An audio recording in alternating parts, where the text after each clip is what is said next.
एक जानिब दुनिया भर में एटमी हथियारों के फैलाव की बातें ज़ेरे गर्दिश हैं, तो दूसरी जानिब कुछ ऐसी तंजीमें भी काम कर रही हैं जो एटमी हथियारों के अदम फैलाव पर काम कर रही हैं। तीसरी जानिब चाइना इस चीज़ पर काम कर रहा है कि अपने बाशिंदों को एटमी हमले की सूरत में कैसे बचाया जा सकता है। इन सारी बातों पर आमिर रज़ा से बात करते हैं। आमिर भाई, ये दो तीन बातें हैं जो सामने आ रही हैं, लेकिन इसमें चाइना बाजी लेके जा रहा है। क्या करने जा रहा है चाइना, ये हमारे नाज़रीन को ज़रा बताइएगा। जी बिस्मिल्लाहिर्रहमानिर्रहीम। बिल्कुल आपने सही कहा कि ये तीन तरफ़ा जंग है जो इस वक्त दुनिया में जारी है, और ये तीन तरफ़ा जंग में ही तमाम ममालिक इन्वॉल्व हैं, वो भी जो एटमी हथियार बनाते हैं और वो भी जिनके पास एटमी हथियार नहीं है या वो कोशिश कर रहे होते हैं। जिस तरह के ममालिक आप हम समझते हैं कि शुमाली कोरिया है, ईरान है, जो इस पर तगदो कर रहे हैं, और कुछ ममालिक ऐसे हैं जिन्होंने कभी इस बारे में सोचा भी नहीं है। वो भी बहुत सारे ममालिक हैं, जैसे हमारे मिडल ईस्ट के लोग हैं या अफ्रीका के लोग हैं, उन्होंने कभी इस तरफ देखा सोचा भी नहीं है। चीन क्या ऐसा करने जा रहा है जिसकी तकलीफ़ सबसे ज़्यादा अमेरिका को हो रही है, और अमेरिकी सदर ने कल भी अपने एक बयान के अंदर इसी बात को कहा। उसने कहा कि जी हम जो हैं इस वक्त दुनिया की सबसे बड़ी एटमी पावर है, लेकिन आने वाले 3-4 साल में जिस स्पीड से चीन काम कर रहा है उस स्पीड से चीन हमारे तक पहुंच जाएगा। ये इतराफ़ था कि वो हमसे आगे निकल जाएगा। हाँ जी। चीन ऐसा क्या कर रहा था? मैंने जब ये सारे अदाद-ओ-शुमार इकट्ठे किए तो सबसे ज़्यादा जो एटमी वेपन्स हैं वो इस वक्त रूस के पास हैं, जिनकी तादाद तकरीबन 5477 है। फिर उसके बाद अमेरिका का नंबर आता है जिसके पास 5179 हथियार हैं, और चीन के पास सिर्फ 600 हथियार, यानी 600 वार हेड हैं। तो इसका मतलब है चीन तो बहुत पीछे होना चाहिए, लेकिन वो कह रहे हैं कि 3-4 साल में आगे चले जाएगा। 3-4 साल में इसलिए आगे चला जाएगा कि चीन एक एटम प्रूफ डिस्ट्रिक्ट बना रहा है, यानी एक ज़िला पूरे का पूरा जो है बना रहा है। उसके लिए तमाम की तमाम तैयारियां मुकम्मल कर ली गई हैं, सुरंगें मुकम्मल हो गई हैं, और ये बीजिंग के जनूब मशरिक़ में एक बहुत बड़े इलाके के अंदर, इस इलाके का आप अगर अंदाज़ा करना चाहते हैं तो इसको पेंटागन को सामने रख के करें। पहली बात तो यह है कि मैं आपको बताता हूँ कि ये क्या है और इसके अलावा चीन अपने शहरियों के लिए क्या करने जा रहा है।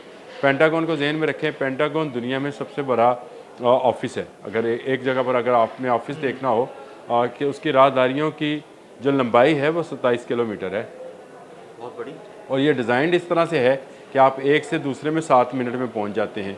26,000 लोग इसमें काम करते हैं, और ज़्यादातर इनके अफवाज के दफ्तर हैं। अमेरिकी फ़ौज यहाँ से कंट्रोल और कमांड लेती है, और पेंटागन के बारे में कौन नहीं जानता है।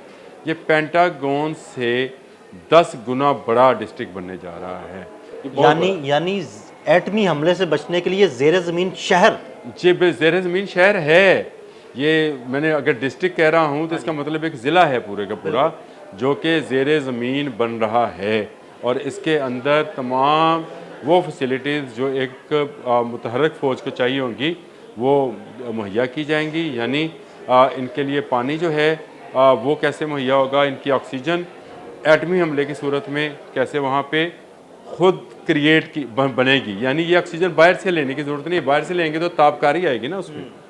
इनकी हाइड्रोजन का एग्जॉस्ट क्या होगा, इसके अंदर रहायशी इमारतें कैसी होंगी, दफातर कैसे होंगे, और सबसे बड़ी बात यहाँ से कमांड एंड कंट्रोल, यानी एटमी हमलों की सूरत में जवाब देने के लिए कमांड एंड कंट्रोल सेंटर बनेगा। ये एक पूरा डिस्ट्रिक्ट है जो कि बीजिंग के जनूब मशरिक़ में, मैंने आपको बताया, बनाया जा रहा है, और इस पर स्टोरीज़ जो हैं मौजूद हैं। द सन ने इस पर बहुत बड़ा आर्टिकल भी लिखा है कि चीनी क्या करने जा रहे हैं। ये वो पैनिक है जो अमेरिकन को तंग कर रहा है। अमेरिका के अंदर भी ऐसी जगह मौजूद हैं, लेकिन वो बहुत छोटे पैमाने पे हैं। मुझे याद है हमारे एक आला अफसर थे, उनसे मुलाकात हुई तो उन्होंने कहा कि मैंने अमेरिका का एक ऐसा बंकर देखा है जो कि स्प्रिंग्स के ऊपर था। तो मैंने उनसे पूछा था तो उन्होंने कहा था कि ये एटमी हमलों से बचाव के लिए है, ताकि वो जो थ्रैश है ये बिल्डिंग कंट्रोल कर ले। तो इस तरह की बातें तो दुनिया भर में छोटे छोटे इलाकों में मौजूद हैं, लेकिन एक बड़े पैमाने पर, एक डिस्ट्रिक्ट के लेवल पर, एक शहर के लेवल पर, या आप समझिए कि एक लाहौर के बराबर शहर जो है, ये पहली मरतबा चीन बसाने जा रहा है, जिसमें साल साल का अनाज, साल साल का पानी, साल साल का ड्रेनेज, साल साल की ऑक्सीजन, साल साल का एग्जॉस्ट मौजूद होगा। तो चाइनीज़ का ख्याल ये है, या चाइनीज़ जिस नज़रिए पर काम कर रहे हैं वो ये है कि दुनिया ख़त्म हो जाएगी तो चाइनीज़ निकल कर बाहर आएंगे। ये हमने फिल्मों में कभी देखा है। अगर आपने वर्ल्ड वॉर Z देखी है फिल्म या इस तरह की फिल्में देखी तो उन्होंने भी दिखाया कि चाइनीज़ ही बचे हैं एंड पे। चाइनीज़ जो हैं वो एक तो तादाद उनकी बहुत ज़्यादा है, दूसरा वो बचे हैं। अब आ जाएं कि चाइना और ऐसा काम इकदाम क्या कर रहे हैं तो वो भी मैं आपको बता देता हूँ। चाइनीज़ अपने सहराओं में समुद्री पानी लेकर जा रहे हैं और इसके लिए बाकायदा उन्होंने नहरें और टनल्स बना ली हैं। ये पानी जो है ज़ेरे ज़मीन ले जाया जाएगा, यानी फ़िल्टर्ड होता हुआ जाएगा और फिर ज़ेरे ज़मीन जिस तरह से हम ज़मीन में से मीठा पानी निकालते हैं ये उसमें से निकाला जा सकेगा। ज़ाहिर बात जब वो फ़िल्टर होता रहेगा तो मीठा पानी हो जाएगा। जी बिल्कुल। और यहाँ पर ये है सुरंगें बना रहे हैं जो ऐसे बड़े बड़े इलाकों में जिस तरह का बीजिंग के जनूब मशरिक में जा रही हैं, ऐसी सुरंगें होंगी जो एटमी हमलों की सूरत में महफूज पनाह गाहें बन जाएंगी। ये चीन का एक बहुत बड़ा प्रोजेक्ट है और आपने बिल्कुल सही अल्फाज का इस्तेमाल किया था कि डोनाल्ड ट्रंप जो कह रहे थे कि 150 दफ़ा दुनिया तबाह कर सकते हैं। फिर वो उसके बाद मैंने आपको बताया कि दादोशुमार के मुताबिक तो चीन अभी तीसरे नंबर पर है, लेकिन डोनाल्ड ट्रंप ये कह रहे हैं कि अगले 3-4 साल में वो अमेरिका के लेवल पर, तो अमेरिका को अब खौफ ये है कि चाइनीज़ तो बच जाएंगे, हम कैसे बचेंगे? क्योंकि चाइनीज़ हर आने वाले दिन में कोई नई ऐसी टेक्नोलॉजी लेकर आते हैं जिसका जवाब किसी के पास नहीं होता है। और ये बीजिंग के अंडरग्राउंड शहर को, जो कि बीजिंग के जनूब मशरिक में है, तो मैं इसको अभी बीजिंग कह रहा हूँ, लेकिन इसका नाम जो है अदील भाई उन्होंने रखा है चाइनीज़ आर्मी डिस्ट्रिक्ट। इसका नाम उन्होंने ये रखा है चाइनीज़ आर्मी डिस्ट्रिक्ट। और इस चाइनीज़ आर्मी डिस्ट्रिक्ट के होते हुए उनकी वो सिक्योरिटी फोर्सेस के वो लोग जो इंतहाई अहम हैं, जो पूरी दुनिया में फैले हुए चाइनीज़ इक्विपमेंट को कंट्रोल कर सकते हैं और वहाँ से वो किसी दूसरे मुल्क पर हमला कर सकते हैं, वो महफूज रहेंगे। ये एक बड़ा थ्रेट होता है दूसरे मुल्क के लिए कि अगर मैं वहाँ पे हमला करूँ, मैं ये समझूँ कि मैंने सबको मार दिया, तो ये मेरी अगर ये साबित कर दिया जाए कि ये गलत फहमी है, सब नहीं मरेंगे बल्कि अब तुम मरोगे, यानी पलट कर वार होगा।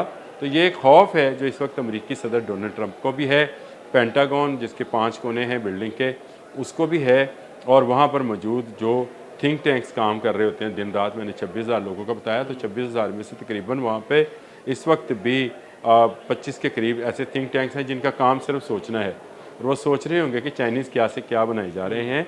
चाइना ने ना सिर्फ एटमी असले में तरक्की और तरवीज की है, यानी ऐसे मिसाइल्स और ऐसे वॉर हेड्स बनाए हैं जो हालात से भी गिराए जा सकते हैं, बल्कि उसने अपने लोगों को महफूज बनाने के लिए भी अमल दरामद शुरू कर दिया है। काम का आगाज़ हो गया है और बीजिंग के शहर का नक्शा जो है वो भी आ गया है जो जनूब मशरिक में वाक़ है। हर वहाँ का क्या सहूलतें होंगी वो मैंने आपको बता दिया कि वहाँ वो तमाम सहूलतें जो इस वक्त भी किसी शहर में मौजूद हैं, और अगर आप इसकी मिसाल देना चाहते हैं तो कराची, लाहौर, इस्लामाबाद से दे सकते हैं कि जिस तरह से तफरीह गाहें हैं, हॉस्पिटल्स हैं, स्कूल्स हैं, यूनिवर्सिटीज़ हैं, उस्ताज़ा हैं, फिर काम करने वाले लोग हैं, फिर कमांड एंड कंट्रोल सेंटर एक एरिया जो है वो फ़ौज के लिए मुख्तस है। तो ये तमाम डिज़ाइन बन चुका, ये तमाम डिज़ाइन पर काम का आगाज़ हो चुका। एक के बाद एक चीनीज़ मुख्तलिफ शहरों में इन अंडरग्राउंड क्या कहना चाहिए न्यूक्लियर सेव्ड सिटीज़ जो हैं इनको बनाते चले जाएंगे। और ये बड़ा ही ज़बरदस्त काम मैं समझता हूँ कि चाइनीज़ जो हैं उन्होंने किया है कि हमें ये तो नज़र आता है कि दुनिया एटमी हथियार बना रही है, एटमी असले या एटमी ताबकारी से बचने के लिए क्या इकदाम हो रहे हैं, इसमें चाइनीज़ जो हैं एक कदम आगे चल रहे हैं। बहुत शुक्रिया अनवर जी। बिल्कुल आमिर रज़ा ने बड़ी तफसील के साथ आपको बताया कि किस तरह चाइना एक ऐसा शहर तामीर कर रहा है जो उसे एटमी हमलों से महफूज रखेगा। अदील अहमद और आमिर रज़ा को इजाज़त दीजिएगा। अल्लाह हाफ़िज़।